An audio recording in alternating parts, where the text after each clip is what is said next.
brought out to get to where he is. He deserves everything that comes to him. So it's a great thing. Seeing Curtis move off onto the defensive line, what do you feel he brings to that room? I know it's slightly different positions, but still, what do you think he's bringing over there? I think Curtis brings, great size and great strength, to the defensive line. He's a very strong guy, and I think that he can just add, way more talent, to that team. So I think it's a great thing. How are the new guys on the O-line doing? Everybody's doing good. Everybody's getting more comfortable with each other. The chemistry. Everybody's starting to mesh really well, and everybody's getting more comfortable with Coach Miller and starting to learn the playbook better and everything like that. So the wins coming along really well.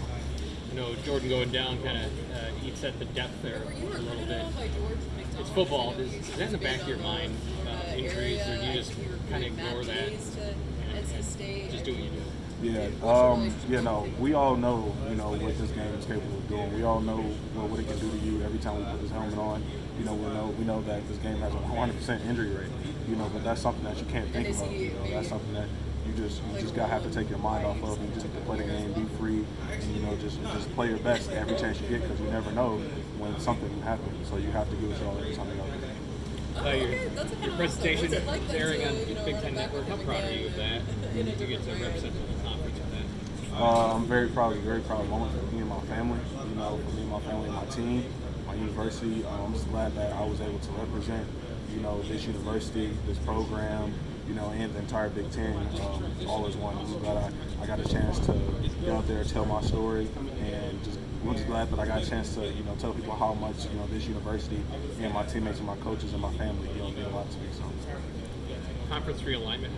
I know the players, whatever happens, probably be long after all you graduate and move on. But I'm just curious, is it a topic of conversation you guys kick it around? Is it interesting to you guys what may happen here?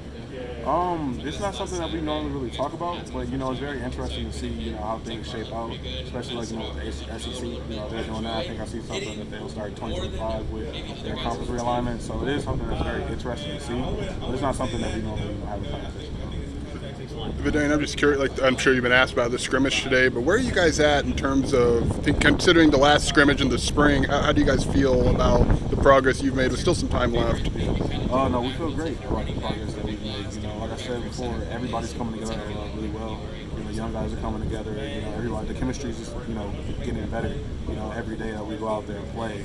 And, we just can't wait to go out there on August 28th and play a great team in Nebraska and just show everybody what we can do. What's the biggest change for you guys compared to where you were in the spring? How much further ahead, I guess? What are some of the big areas of improvement? Yeah, what I'll probably say of that is just everybody's being more comfortable, with the playbook, with each other. Just more guys coming to themselves, playing more free, and just learning the game better, learning how to play, how to win. So coach has been harping on that.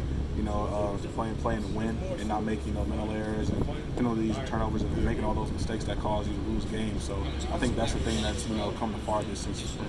We're kind of further. I mean, right now, last year at this time, it was like home football facility, stay in your bubble. Yeah. It's different now, obviously, a little bit more. How are you guys adjusting to that? Just a normal life, a sense of life again, and being able to be with people outside of that tier one. Yeah.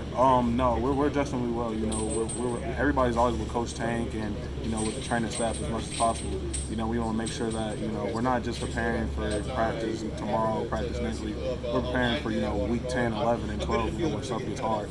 So we're just glad that we're able to just come into the facility every day when we want to and be able to get the treatment in and be able to get the extra workout in, or just to be able to fellowship with the guys. That's something that we all took for granted.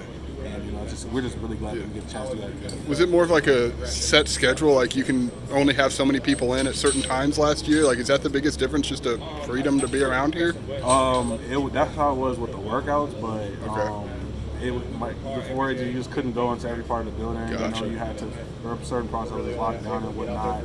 But now if we want to have a conversation with the coaches, we can go to the coaches' offices again and stuff like that. We can go and get in the tubs and just recovery and everything. That aspect was taken away, but we can do that again. So it's just good to finally be able to have access to the entire building, and to just finally be able to just get back into normalcy. Just curious, the playbook, how much is installed at this point? Are you working on execution and all that, or is it still getting more installed every day?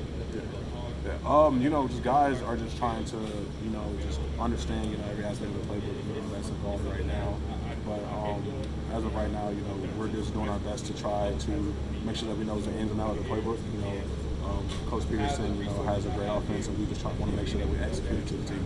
Let me ask you about Cold Workers. We keep hearing players and coaches. For a guy that showed up here as an undersized tight end, awesome, being right next to you. What has his development kind of meant to the upperclassmen when they see a guy working? Yeah, it means a lot. It means a lot. You know, Phil was in my class when he came here, and yeah, he was a tight end and everything like that. And you know, he's worked his butt off to get to where he is now. You know, he's put on the weight.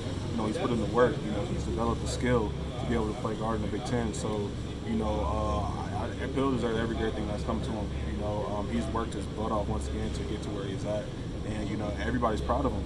You know, we see that you can start from a whole different position and not being on scholarship to being a starter and being on scholarship. You know, it just shows, you know, the amount of effort that he's put in. Everybody's proud of him. Is he a guy that if he lines up next to you right now on August 28th, that you know he's got that confidence and he's got that swag from the rest of the guys on that line? Yeah. Oh yeah, most definitely. We've all put in blood, sweat, and tears together. You know, everybody's putting the same amount of time. Everybody's worked really hard, you know, for us to get to where we're at. You know, so no matter if it's Pill, no matter if it's Jarasati, no matter if it's Badovanak, you know, we're all ready to go. You know, August 28th. Good to see 63 at the other end of the line again.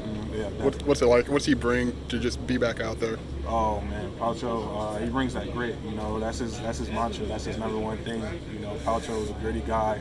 You know, he's down and dirty, and you know that's an element that was, you know, has been missing from him, just not being able to be out there. But you know, I'm just so happy. You know, that's my guy. I came in with him. You know, we played all these games together, and I'm just happy to, you know, see him be able to get back out there this year.